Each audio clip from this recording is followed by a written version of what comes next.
Obrigado, bom dia. Foi interessante ouvir as intervenções do Sr. Vice-Presidente e do Sr. Secretário de Estado. A palavra liderança apareceu muito na intervenção e eu ouço a liderança em todo lado hoje em dia e nos últimos anos a palavra liderança é líder, provavelmente é mais utilizada, que é um bocado difícil para mim, porque na Nova já ensino, todos os nossos cursos começam com a palavra liderar qualquer coisa hoje em dia.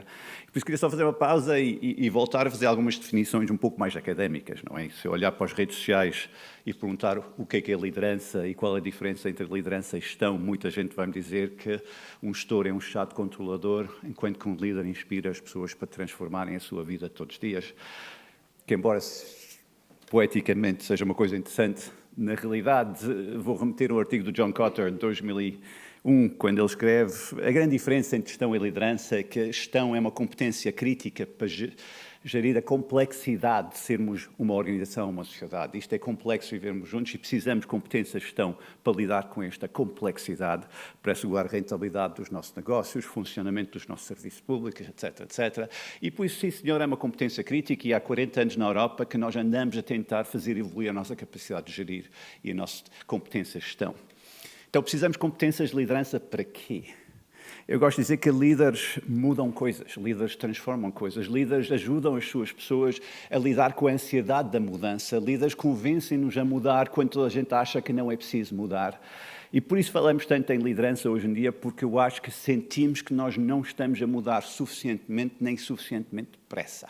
Eu sei que parece um paradoxo, porque muito o que é que estamos a ver do fórum político é que chega de mudanças, estamos fartos da mudança, mas na realidade é que, e mais recentemente a PwC, num inquérito a CEOs pelo mundo fora, todos concordaram, as suas empresas não estão a mudar suficientemente, nem suficientemente depressa, e eu sinto que os meus filhos também acham que a nossa sociedade não está a mudar suficientemente, nem suficientemente depressa. De facto, o que é interessante é que numa sociedade ou numa organização bem gerida, ela comete o erro de mudar suficientemente para não ter de mudar nada. E dou alguns exemplos. Quando cheguei a Portugal em 91, participei num projeto de consultoria no norte de Portugal e um empresário do norte na altura disse-me: Nadim, é impossível despedir pessoas em Portugal. Eu pensei, uau, não sabia isso, e voltei para Lisboa, tive uma reunião com o escritório de advogados, eu disse, não sabia que era impossível despedir em Portugal, e eles disseram, não é impossível, é caro. Se passares um cheque de 2 milhões de euros, as pessoas tipicamente saem. E eu voltei para o empresário do Norte e disse, olha, não é impossível, é caro. Ele disse, está bem, é a mesma coisa. Eu disse, não é, porque quando é caro despedir pessoas, a estratégia da empresa devia ser transformar o seu processo de recrutamento para assegurar que não comete erros. Devia investir muito no recrutamento, devia investir muito no onboarding, muito na formação, para garantir a sua competitividade, porque todos os seus concorrentes vivem a mesma realidade, mas não é isso que eles fazem. Eles assinavam contratos semestrais renováveis, ou seja, mudaram o suficiente para não ter de mudar nada. E, consequentemente, o que é que acontece numa sociedade que muda o suficiente para não ter de mudar nada? Ela vê um declínio lento da produtividade e, muitas vezes, 2 ou 3 anos depois, está menos rentável, tem mais dificuldades em funcionar e trabalham mais horas com mais stress. E não estou a falar dos portugueses, estou a falar geralmente do que é que nós vimos em tudo à nossa volta.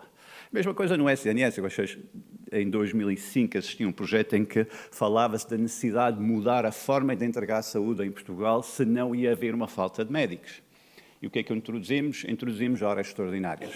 Ou seja, o que é que fizemos? Mudamos o suficiente para não ter de mudar nada e o ano passado tivemos a grande inovação de montar um site que nos diz onde é que não há médicos e que urgências estão fechadas, que mais uma vez é um exemplo de mudar o suficiente, não mudar nada. E por isso falamos muito em liderança, porque de uma certa forma é fundamental para nós termos mais pessoas a liderar e de forma mais consistente, porque precisamos mudar e precisamos transformar.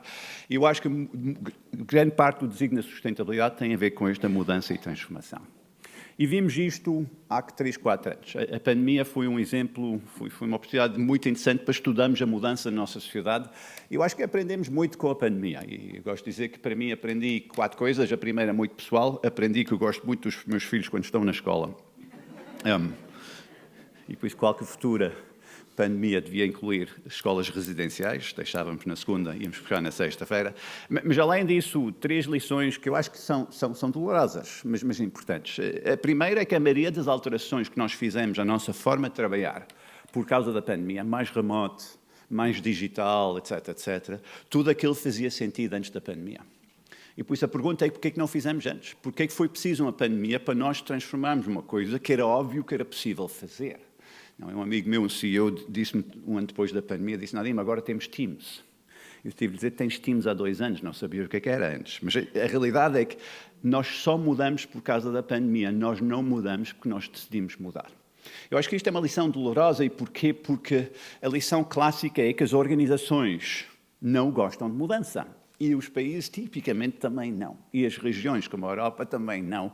Nós resistimos à mudança. A frase mais famosa nas organizações é boa ideia, mas agora não. Quando isto acalmar, depois falamos. E a realidade é que, dado que nada acalma desde 1991, nós estamos a mudar muito lentamente, porque geramos enormes resistência à mudança. Mas, do outro lado, o que é que nós ouvimos nas organizações e nos países é que isto não pode continuar assim, ou seja, de uma certa forma, há um apelo à liderança, mas há uma falta de liderança simultaneamente. E nós mudamos na pandemia porque é muito fácil mudar em crises. Não é preciso liderança em crises, porque de uma certa forma toda a gente sabe que é preciso mudar. Muita gente nesta sala foi para casa, trancou o puto na casa de banho, ligou o portátil e começou-se a transformar o seu negócio.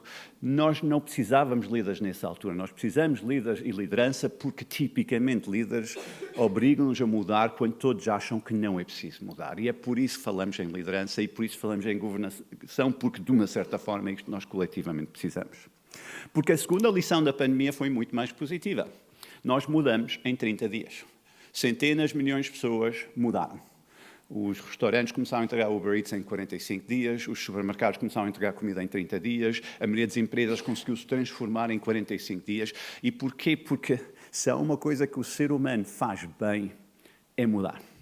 Nós mudamos com uma enorme facilidade e é interessante, quando falamos em inteligência artificial, eu digo sempre vai substituir a gestão, porque ela vai lidar com a complexidade, mas nunca vai substituir a liderança, porque ela não vai ser capaz de fazer as transformações que os seres humanos naturalmente fazem. Quem tem filhos sabe que a nossa vida nunca para de mudar, está sempre a se transformar continuamente e essa capacidade mágica do ser humano torna-nos as pessoas especiais. Precisam de ajuda a fazer, porque a partir de 4, 5 pessoas as coisas complicam. Pessoas dizem mais vezes, pessoas resistem à mudança. Eu digo não, grupos de pessoas resistem à mudança. 5, 6 pessoas e a coisa complica. Quem já esteve numa reunião de condomínios sabe o que estou a falar.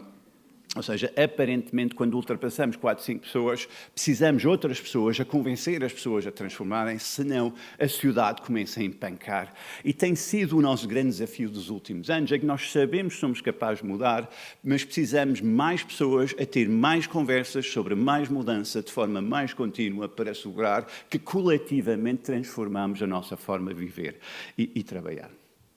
Mas depois a terceira lição da pandemia, também dolorosa, infelizmente, tem a ver com a nossa capacidade de sustentar a mudança. Nós temos um hábito de ser muito bons a iniciar processo de mudança e depois ficamos cansados. E a resistência começa a aumentar. Eu gosto de perguntar às empresas qual é a política delas de trabalho remoto. Deixa-me só fazer um passo atrás. Nós, durante a pandemia, descobrimos que podíamos trabalhar remotamente e, por isso, abrimos um mundo de oportunidades. Eu pensei que as empresas iam reunir, iam redesenhar os seus processos, iam redesenhar a sua organização, iam dividir todas as tarefas em síncrono, em que precisamos estar juntos, e assíncrono, em que não precisamos estar juntos, iam provavelmente desenhar organizações novas que podiam fazer a mesma coisa com menos 20% das pessoas para fazer nascer uma nova era de produtividade. E o que é que fizemos? Dissemos 3, 2, 4, 1, 2, 3. Podes fazer a mesma coisa, mas agora 2 dias em casa, está bem? E fizemos porque tivemos medo de perder as pessoas. É assustador, nós mudamos o suficiente para não ter de mudar nada. Agora, coitados, estão no escritório a fazer reuniões com pessoas que estão em casa. E quando o chefe quer coordenar uma reunião de equipa, leva 6 meses a encontrar um dia em que toda a gente está junto. E por isso aumentamos o trabalho sem melhorar a qualidade de vida de ninguém.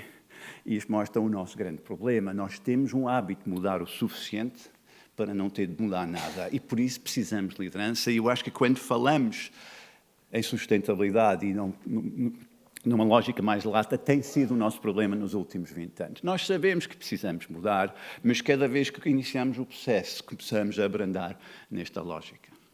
E precisamos mudar, porque na realidade é quem olha para o crescimento de produtividade na Europa nos últimos 20 ou 30 anos, 40 anos, Estados Unidos também, e muitos dos chamados mercados maduros, Eu gosto sempre de mostrar um gráfico de crescimento de produtividade na Europa entre 1970 e 2010, porque o gráfico mostra um declínio permanente de crescimento de produtividade.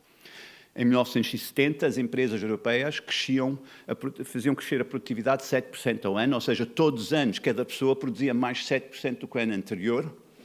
Em 2010, com sorte, chegávamos a 1%.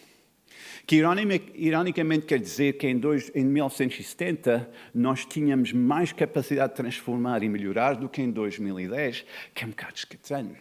Porque em 2010 temos melhor tecnologia, pessoas melhor formadas, temos uma série de outras coisas fantásticas, mas a realidade é que as nossas empresas estão a ter enormes dificuldades em melhorar a produtividade. E quais são as consequências? É simples. Um dos principais determinantes do aumento salariais num país é o crescimento de produtividade. E quando nós não crescemos produtividade de forma contínua, os salários estagnam. E aqueles que têm mais poder negocial ganham melhores aumentos salariais, contra aqueles que não têm poder negocial ou falta de produtividade, têm um flatline nos seus salários e a desigualdade na sociedade começa a disparar. E nós sabemos que nos últimos 20 anos a desigualdade tem disparado e quando temos desigualdade começamos a ter uma série de consequências secundárias que ameaçam a nossa sustentabilidade como sociedade. Nós quebramos a promessa que fizemos às pessoas, que era, se trabalhares muito e bem, merece ter uma vida digna. E isto tem sido um problema que nós vivemos na Europa e nos Estados Unidos também, só para dizer. Não há grandes diferenças nas estatísticas entre os dois países. E é a doença de um país maduro que, de uma certa forma, se transformou nos anos 50, 60 e 70 e depois parou de se transformar. E estamos perante uma nova era em que precisamos nos transformar. E é interessante porque, quando nós perguntamos às pessoas porquê que há falta de produtividade, os economistas estão divididos em dois campos, não é? Há aqueles que, e eles chamam isto de productivity puzzle, é o puzzle, não devia estar a acontecer, mas está a acontecer. Há aqueles que dizem que nós não sabemos medir coisas bem, e por isso é um problema de contabilidade. E há outros que dizem, não, nós temos um problema sério, que é, nós não temos sido capazes de nos transformar, tendo em conta as transformações na nossa sociedade. Eu estive numa conferência sobre inteligência artificial há uns meses e antes de mim falaram 3, 4 pessoas de empresas consultoras que todos disseram a mesma coisa. A inteligência artificial vai melhorar a produtividade das empresas. E eu mostrei o meu gráfico. E o meu gráfico mostra que em 1980 introduzimos PCs nas empresas e a produtividade piorou. Em 1990 introduzimos servidores chamado Network Computing e a produtividade piorou, depois introduzimos a internet e a produtividade piorou e depois a internet móvel e a produtividade piorou. Eu suspeito que se a inteligência artificial vai se limitar a fazer resumos das nossas reuniões, nós vamos marcar mais reuniões. E isto não vai melhorar muito a produtividade, eu sei, porque na minha faculdade a introdução da tecnologia não resultou necessariamente numa melhoria de produtividade. Há uns 10 anos, não sei, o meu colega Filipe está aqui há uns 10 anos, a minha faculdade achou interessante dar o meu e-mail aos meus alunos. E eu não tenho nada contra os meus alunos, mas a consequência tem sido, eu tenho 800, 900 alunos por ano agora, comecei a receber muitos e-mails dos meus alunos que achavam que eu estava muito interessado nos e-mails deles. Desde perguntas inteligentes como professor à aula esta semana, em que me apetecia responder sim, idiota, até coisas um pouco mais esotéricas, como a minha avó está em Viseu, está doente e por isso não posso ir à aula. I don't care. E nada contra. A realidade é que eu senti uma certa obrigação de responder aos e-mails e rapidamente comecei a calcular que eu gastava 1h30, 2 horas por semana a interagir nestes housekeepings à minha volta e antes dos exames disparava ainda mais e depois das notas serem lançadas disparava ainda mais. E eu comecei a ter mais trabalho. E quando a faculdade me pede para dar mais aulas, eu digo, desculpe, não posso, estou cheio de trabalho. E de repente há uma narrativa na faculdade de falta de professores. E por isso é preciso contratar mais pessoas, mas as receitas são as mesmas, porque os salários têm de ser mais baixos e conseguem ver o que é que está a acontecer. É que introduzir tecnologia permite-nos fazer mais, não nos permite necessariamente fazer melhor.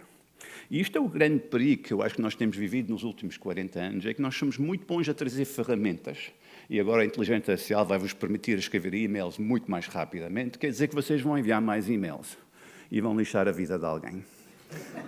Até eles treinarem o seu ChatGPT, responder aos vossos e-mails e depois os nossos ChatGPT vão ter conversas que vão precisar de um data center que vai precisar de energia que vai poluir o planeta. Obrigado a todos. E começamos a ver um pouco a dificuldade que nós vivemos. Mas precisamos mudar. E aí levanta a pergunta, como é que mudamos? Em 2011, o David Mallet, que é editor do Financial Times, escreveu um artigo interessante sobre a Espanha e aquela crise de 2008, 9 e 10, e nós vivemos também aqui em Portugal, em que ele perguntou, terá a Espanha os negócios errados ou os líderes de negócios errados? E foi uma pergunta interessante, que eu acho que é uma pergunta recorrente quando nós falamos em transformação da sociedade, que é como é que mudamos o nosso mundo? Transformamos via instituições, mudamos a governança que depois muda as regras do jogo, e esta mudança das regras do jogo muda a forma em que os mercados funcionam, que depois muda as empresas, isto muda os clientes e finalmente a sociedade muda. E tem sido uma das abordagens muito utilizadas pela União Europeia. Ou mudamos através dos nossos líderes empresariais, mais um modelo americano em que permitimos ao empreendedor lançar um negócio novo, radical, e largamos e vemos onde é que isto vai correr. E isto tem sido um pouco a tensão que nós vivemos quando nós olhamos para como é que se muda as coisas. Em Portugal, decidimos, via as nossas instituições, há 5, 6 anos, aumentar o salário mínimo. E eu acho que decidimos aumentar, porque vimos que o mercado não estava a aumentar o salário mínimo. Agora, forçamos o assunto, as empresas adaptaram-se, porque a realidade é que é muito mais fácil contratar mais uma pessoa que custa 600 euros do que transformar a minha empresa. Mas quando as pessoas custam 2.000 euros, vou procurar transformar a minha empresa. E por isso os empresários são pessoas normais que vão reagir a estas coisas. Do outro lado, às vezes a mudança institucional tem um problema, que ela não contempla todos os efeitos do mercado e por isso magoa as nossas empresas. Do lado do empreendedorismo, eu acho que foi interessante ver como o governo americano e europeu, de uma certa forma, foram capazes de criar espaço para a internet evoluir, abdicando de responsabilizar as redes sociais pelos conteúdos que eles publicam na altura elegante que isto vai os matar e não podemos o fazer, temos de dar espaço. E hoje o nosso debate é, foi um erro ou não? Não é a mesma coisa no chamado net neutrality, que permitia a qualquer site estar na internet e as empresas de telecomunicações não limitar acesso a este site. Na essência, permitiu os Googles e os Facebook crescerem, mas matou as empresas de telecomunicações, que hoje são negócios muito menos rentáveis. E por isso também, do outro lado, podemos falar num empreendedorismo fantástico, mas ele tem uma tendência de não ser tão estruturado na sua forma de trabalhar. E por isso é aquela dança que eu e os meus colegas da Nova, na altura, escrevemos o artigo, que nós chamamos bons mercados e bons líderes. Nós precisamos das duas coisas. Bons mercados são bem regulados, bem governados, que de uma certa forma criam o que é que nós chamamos de capital social. E este capital social dá à sociedade confiança que permite a empresários e empreendedores trabalharem. Mas também quer dizer que os empreendedores e os empresários têm de contribuir para o bom mercado, têm de contribuir para o bom funcionamento do mercado. E estamos a ver hoje nos Estados Unidos a tentativa de desmantelar a lógica de governança dos mercados, está a deixar os empresários nervosos. No início eufóricos e hoje um pouco mais nervosos, porque, se não há regras, vai ser muito difícil fazer investimentos e ganhar retorno com estas coisas. E é interessante porque neste ambiente de mudança profunda criticamos sempre a Europa. Eu acho sempre interessante porque a Europa, de uma certa forma, tem conseguido equilibrar as duas coisas. Eu sei que a nossa tendência é de criticar, e criticamos, e ainda bem, porque vivemos numa democracia e por isso há espaço para as críticas. Mas a realidade é que cada vez que o mundo muda e é preciso transformar, coitado da Europa leva na cabeça. E 6 meses depois sai mais forte do que os outros todos. Eu lembro quando as vacinas começaram a chegar à Europa, toda a gente queixava-se que somos lentos comparado com os americanos, etc, etc, etc, etc. Mas 9 meses depois fomos o continente que mais depressa vacinou as suas pessoas de forma mais consistente e menos danos. As nossas empresas recuperaram com mais rapidez e com mais força. E, ironicamente, porquê? Porque nós soubemos, e sempre soubemos na Europa, na minha opinião, equilibrar a governança com o mercado. E em vez de criticar isto constantemente, criticar o debate, criticar a crítica e a abertura à crítica, devíamos fazer um passo atrás e perceber que é este equilíbrio entre bons mercados e boa liderança que, de uma certa forma, cria sociedades em que todos nós queremos viver. E porquê? Porque quando falamos em sustentabilidade, desde de todos os aspectos da sustentabilidade, temos de aceitar uma coisa: a falta de sustentabilidade tem custos. Tem custos significativos para os mercados que depois impactam as nossas empresas. A poluição tem custos em saúde, desenvolvimento individual e desenvolvimento da sociedade. É preciso aceitar estas externalidades que os economistas chamam. Alguém tem de os pagar, não é? É uma conta que aparece e alguém vai ter de pagar para arranjar água ou desalinização no Algarve, etc, etc. Ao mesmo tempo, a desigualdade tem custos profundas na sociedade, porque no momento em que a desigualdade torna-se endémica numa sociedade, nós dizemos aos nossos filhos: não há nada que possas fazer para alterar aquilo, a chamada elevador social, etc, etc. Criou-se para combater a desigualdade. E a falta de transparência tem custos profundos numa sociedade, porque faz com que o capital social que o mercado precisa para funcionar não existe, e por isso temos, de uma certa forma, de combater isso. E por isso a sustentabilidade não é uma coisa simpática para, não é, do just enough para ser greenwashing, etc, etc, mas, de uma certa forma, tem de ser um desígnio da nossa governança, tem de ser a base de um bom mercado. E não é fácil, porque nós estamos a entrar num debate, na minha opinião, perigoso. E recebi uma mensagem a semana passada de alguém que eu não conheço, mas do LinkedIn mandou uma mensagem e perguntou-me sobre esta intervenção que ia fazer hoje. E a pergunta é relevante. Ele dizia-me: pode-me dizer se vai falar sobre sustentabilidade como desígnio moral ou vai mostrar que as empresas que são sustentáveis são mais rentáveis? E eu não respondi, porque não tive tempo, porque estava a responder aos meus alunos. Não, estou a brincar. Eu não respondi, mas vou tentar responder aqui e depois, mais tarde, se ele não estiver na sala, vou-lhe enviar uma mensagem via LinkedIn a dizer a mesma coisa. Quando nós transformamos sociedades e empresas, normalmente nós que estudamos gestão, olhamos para 3 aspectos que fazem parte deste processo de transformação. Se eu quero transformar uma empresa, se eu quero transformar uma região, um país, eu tenho que ter 3 componentes. A primeira é o que é que nós chamamos visão. E visão é uma palavra que tão utilizada hoje em dia, que às vezes eu sinto que pessoas pensam que a visão é uma experiência religiosa. Não é. A visão é uma análise profunda, racional, analítica, que, de uma certa forma, determina como é que eu vou ter de mudar o meu mercado, o meu setor e o meu mundo para a minha empresa ganhar espaço e respirar e crescer. E costumo dizer, visão é quando as empresas olham para o seu mercado e o seu setor e dizem assim que eu vou mudar as coisas. De uma certa forma, a visão da Uber foi transformar o mercado de táxis. E hoje, qualquer empresa que quer vender táxis precisa de pricing, uma previsão de preço, precisa de feedback do condutor, precisa de conseguir fazer download da fatura, precisa de uma série de coisas em que o Uber transformou o mercado de táxis e, ao transformar o mercado de táxis, obrigou a concorrência toda a correr atrás e, por isso, ela tinha espaço para crescer. E uma empresa tem uma visão para transformar o seu mercado, um país para transformar a sua região, uma região para transformar o mundo. E precisamos desta visão ancorada em racionalidade, analítica, detalhada, e não é aspiracional só, mas ela tem de ser baseada em factos, porque nós somos seres humanos. E a primeira coisa que nós fazemos perante um pedido de mudança é fazer a pergunta: mas porquê, assim, etc, etc. E este debate é crítico. E este é o debate da área de governança. Os políticos têm uma obrigação de nos apresentar uma visão de transformação e nós votamos nesta visão porque, de uma certa forma, acreditamos que isto é o país que nós queremos para o futuro. Do outro lado, temos o que é que nós chamamos o modelo operacional, a forma em que funcionamos hoje, o dia-a-dia de hoje, como é que funcionamos. E a visão, tipicamente, diz-nos como é que vamos ter de transformar o nosso modelo operacional para lá chegar. E para fazer isto, temos uma ferramenta, tipicamente em ciclos de 3 anos, que nós chamamos de estratégia. E estratégia ajuda-me a transformar o meu modelo operacional para chegar à minha visão. E por isso uma estratégia tem muito mais a ver com reconfigurar a forma em que eu trabalho. E o que é que eu sinto muitas vezes é que, quando falta visão, a nossa estratégia tende a olhar para o modelo operacional e otimiza. E o que é que ela faz? Tende a dizer: vamos só melhorar isto um pouco aqui, e nós só mudamos o suficiente e não mudamos e não transformamos. E por isso precisamos de trabalhar de forma muito mais lógica. E o que é uma estratégia? Eu às vezes tenho de dizer aos meus alunos: qual é a diferença entre uma estratégia e um plano?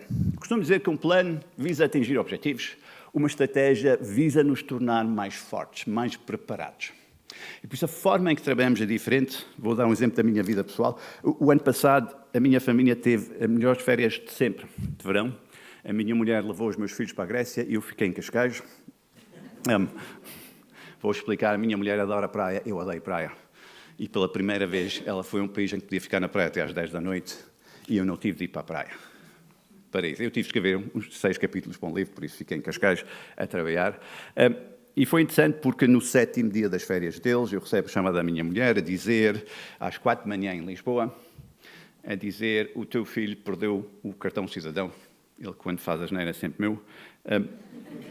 E não nos deixam embarcar para voltar para Lisboa. E eu calmamente disse à minha mulher, faz-me um favor, liga para o hotel, marque mais 6 dias, volta para o hotel, eu vou dormir, eu ligo daqui umas horas. Agora, passo atrás. Eu, pelo meu nome, podem calcular, não sou português. Vivo em Portugal, casei com uma portuguesa, fiz 3 portugueses, mas eu não sou português. Sou meio libanês e o meu pai, no Líbano, um país cheio de conflito e guerra civil e com falta de governo, o meu pai sempre incentivou a poupar e nós tivemos uma regra lá em casa que 15% do salário, quando chega a conta, passa para uma conta a prazo, todos meses, always. Não é? E eu fiz isto e quando casei com a minha portuguesa, fiz isto com o salário dela também. E às vezes, no início da nossa relação, no final do mês, ficávamos sem dinheiro, mas havia dinheiro na conta a prazo e ela dizia, vamos lá buscar, eu nem pensar. E por isso foi uma coisa de tensão no nosso relacionamento, durante 20 e tal, 30 anos, sempre a me bater na cabeça. Naquele dia eu acordei 4 horas depois, liguei para Atenas e disse, olha, voltaste ao hotel? Sim, sim. Ok, agora vou-te marcar voos de regresso para daqui a 7 dias. E tu podes ligar com o consulado português e conseguir um passaporte temporário que deve levar 2 ou 3 dias, etc, etc. Ele disse, mas isto vai custar dinheiro. Eu disse, eu sei. É por isso que poupamos este tempo todo. É para dias desses. Eu acho que é por isso que temos e trabalhamos a sustentabilidade. Não porque a curto prazo vai melhorar as nossas receitas.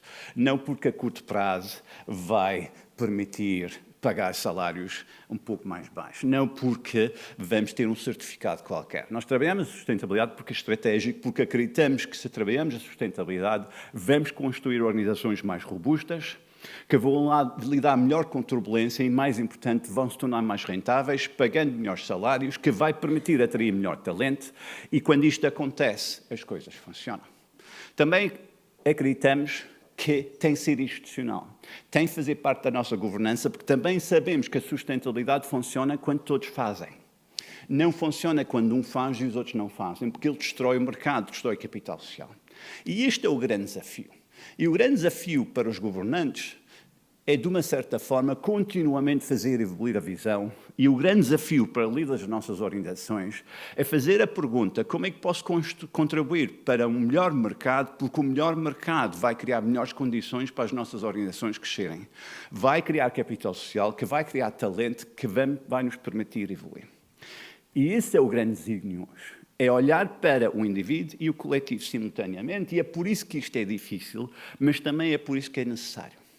E eu fico preocupado quando nós somos incapazes de pensar estrategicamente, mas pensamos a curto prazo de se abaixarmos salários vamos ser mais competitivos, se removemos regulação vai ser mais fácil para todos, porque de uma certa forma não estamos a ser estratégicos, estamos a ser operacionais e vamos acabar por criar uma empresa, um mercado, uma sociedade e um país mais frágil para daqui a 5 anos.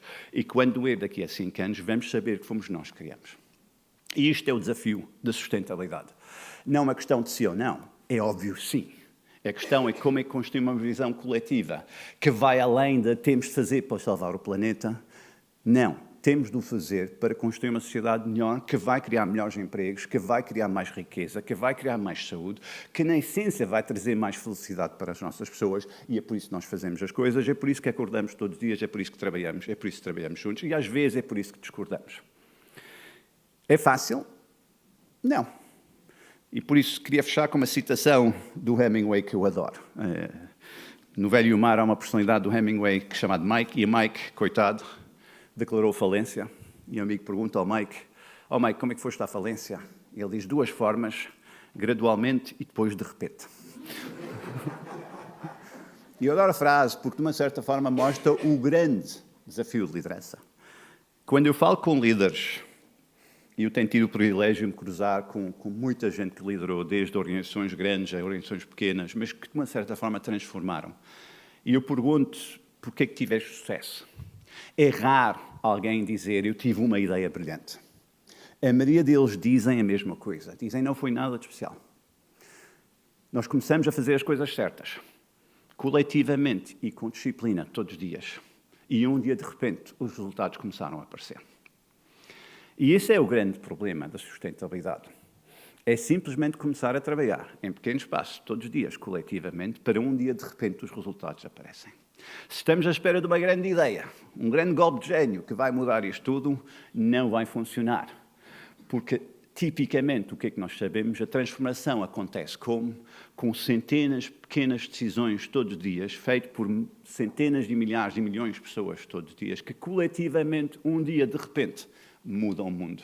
E isto é o desafio da sustentabilidade. Muito obrigado pelo vosso tempo.